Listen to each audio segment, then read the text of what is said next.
Computers are all around us. From laptop computers, to smartphones, to smartwatches, they're changing the way that we live our lives. But have you ever asked yourself, what exactly is a computer?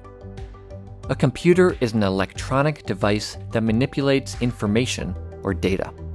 The computer sees data as ones and zeros, but it knows how to combine them into much more complex things, such as a photo, movie, website, game, and much more. Computers use a combination of hardware and software. Hardware is any physical part of the computer, which includes the internal components and the external parts like the monitor and keyboard.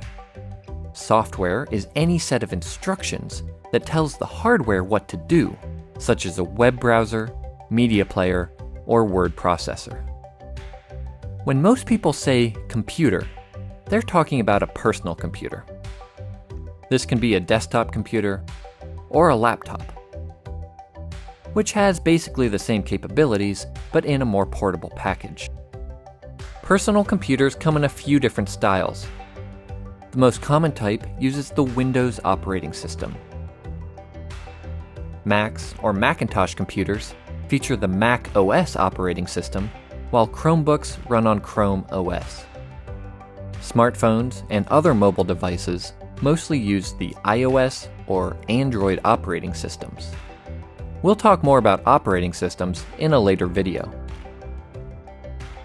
Computers come in many other shapes and sizes.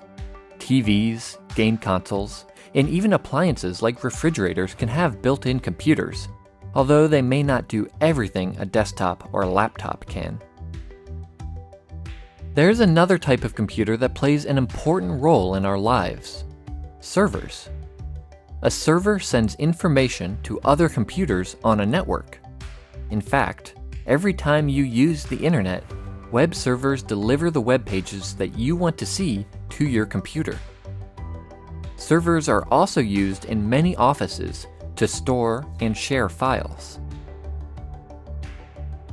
As you can see, there are many types of computers out there, and each one plays a part in our modern world.